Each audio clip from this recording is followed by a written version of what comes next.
ശകലമൊക്കെ setup ആക്കിയാൽ തനി വന്നു ക്യാരക്ടർ. അത് ഞാൻ പലപ്പോഴും അഷ്കറിനോട് പറയാറുള്ളതാണ്. അതുപോലെ ഇതിന്റെ സ്ക്രിപ്റ്റ് എഴുതിയിരിക്കുന്നത് ശ്യാം ബാബു ആണ്. ഇതിന്റെ ഡയറക്ടർ മധു ആർ പിള്ളെ.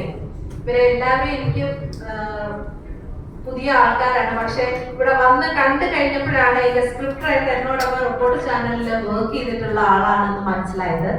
എനിക്ക് മനസ്സിലായില്ല അദ്ദേഹത്തെ കണ്ടപ്പോ. അപ്പോ അദ്ദേഹത്തിന്റെ ഒരു റിയൽ സ്റ്റോറി, അദ്ദേഹം വേറൊരു ചാനൽ വർക്ക് ചെയ്തിരുന്ന സമയത്ത്, ഐ തിങ്ക് മീഡിയ വണ്ണാന്ന് തോന്നുന്നു, ആ സമയത്ത് തമിഴ്നാട്ടിൽ വർക്ക് ചെയ്തുകൊണ്ടിരുന്നപ്പോൾ ഉണ്ടായ ഒരു റിയൽ ഇൻസിഡന്റിനെ, അതിന്റെ ബേസിലാണ് ഈ ഒരു ചിത്രം, അതിന്റെ കഥ വന്നത്. അതിനുശേഷം മധു ആർ പിള്ളയിലേക്ക് എത്തുന്നു, പിന്നീട് അഷ്കറിലേക്ക്, പിന്നെ പ്രൊഡ്യൂസേഴ്സിലേക്കൊക്കെ എത്തുകയാണ്. അങ്ങനെ അവസാനം നമ്മൾ ഈ IMA ഹോളിലെ പൂജാ ചടങ്ങ് വരെ എത്തി. അപ്പൊ ഇനി ഈ ചടങ്ങിൽ നിന്നും വിജയത്തിന്റെ ഒരു നല്ലൊരു ദിവസം കൂടെ നമുക്ക് ആഘോഷിക്കാൻ ഇടവരട്ടെ ഇതേ ഹാളിൽ വെച്ചിട്ട്. അപ്പൊ ഏതായാലും നമുക്ക് ആ ഒരു പ്രൊഡ്യൂസർ വരുന്നത് വരെ നമുക്ക് മറ്റു കാര്യങ്ങളിലേക്ക് സംസാരിക്കാം. നമ്മുടെ എന്റെ പേര് ശ്യാമെന്നാണ്. ആർ ശ്യാം എന്ന് പറയുന്ന ഒരു ക്രൈം റിപ്പോർട്ടറാണ്. 10-15 കൊല്ലം ഞാൻ ഫീൽഡിലായിരുന്നു. ഏഷ്യാനെറ്റ് ഒഴികെ മിക്കവാറും ചാനലിൽ ഞാൻ വർക്ക് ചെയ്തിട്ടുണ്ട്. അപ്പോ മേഡത്തെ ചെറുതായിട്ട് തിരുത്തിയാണ്, സാറ്റയല്ല സാട്ട.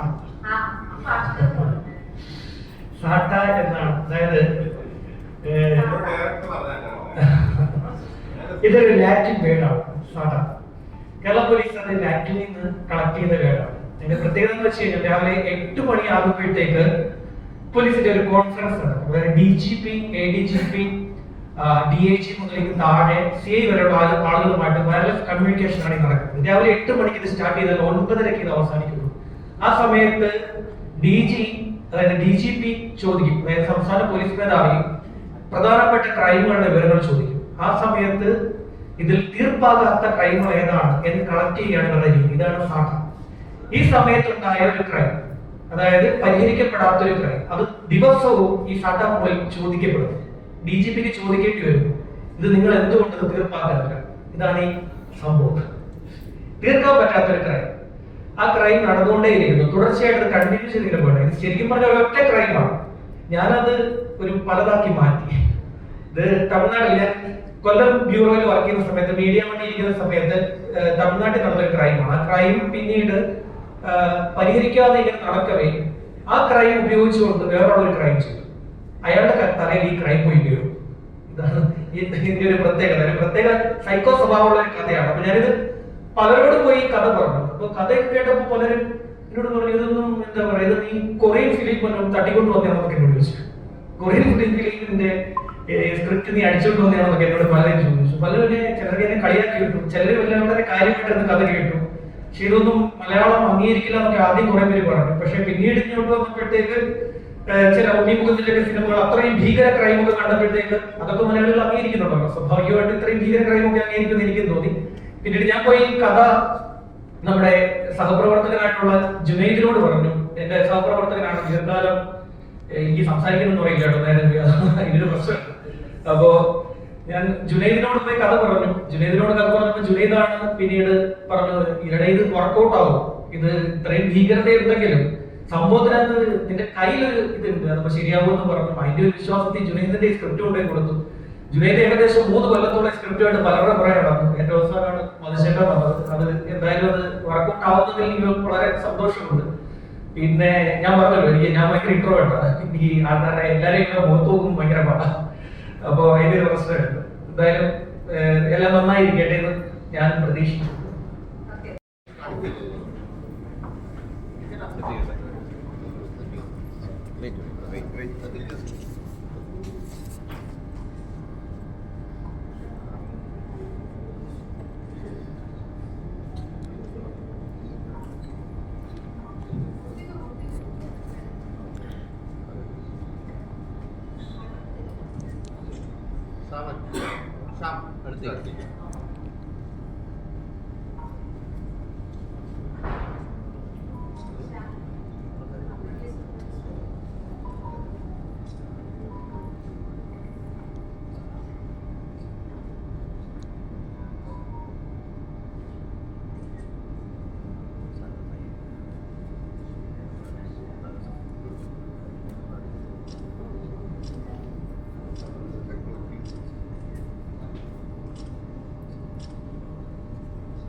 പ്രൊഡ്യൂസേഴ്സ് ഇവിടെ ഉണ്ട്.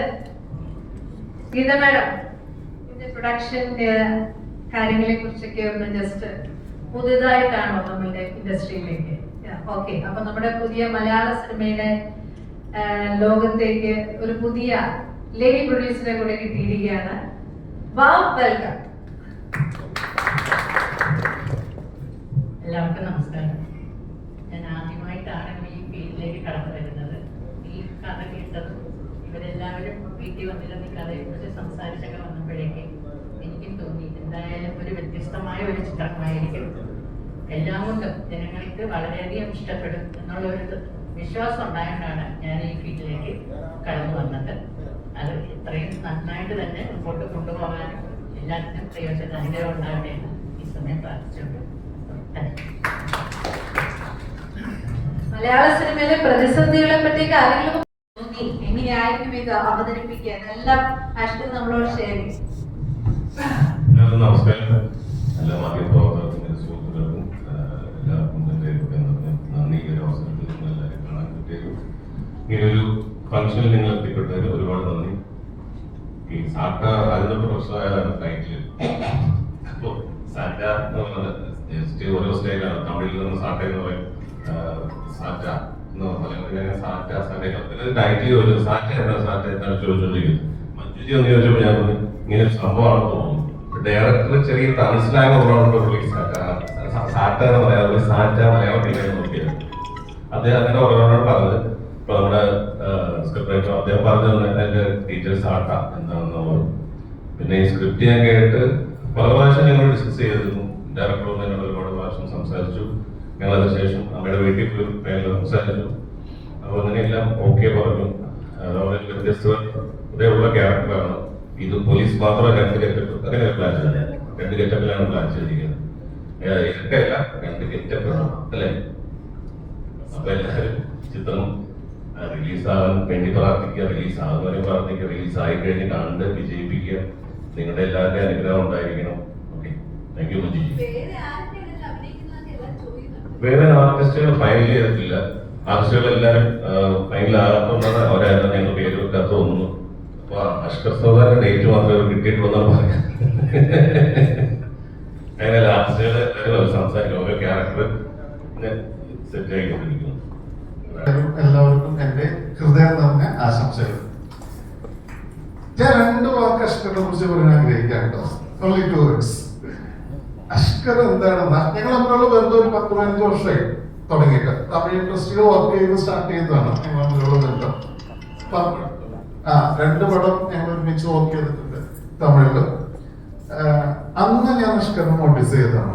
ഒരു ക്യാരക്ടർ കൊടുക്കുമ്പോൾ അതിന്റെ ഉള്ളിലേക്ക് ഡീപ്പായിട്ട് ആളെത്തുന്നുണ്ട്. ആ ക്യാരക്ടറിന് ഡീപ്പായിട്ട് എത്തി നമുക്കിത് ഇങ്ങനെ ആയാലും എങ്ങനെയായിരിക്കും, ഇത് ഇങ്ങനെ ചെയ്തോട്ടെ എന്നുള്ള ആ ഒരു ഫയർ ഉണ്ടല്ലോ, അത് അഷ്കറിലുണ്ട്. സത്യം പറഞ്ഞാൽ അഷ്കറിന് നല്ല രീതിയിൽ യൂസ് ചെയ്യുകയാണെങ്കിൽ തീർച്ചയായിട്ടും ഒരു മുതൽക്കൂട്ട് തന്നെയാണ് അഷ്കർ. അത് 100% ഞാൻ പറയാണ്.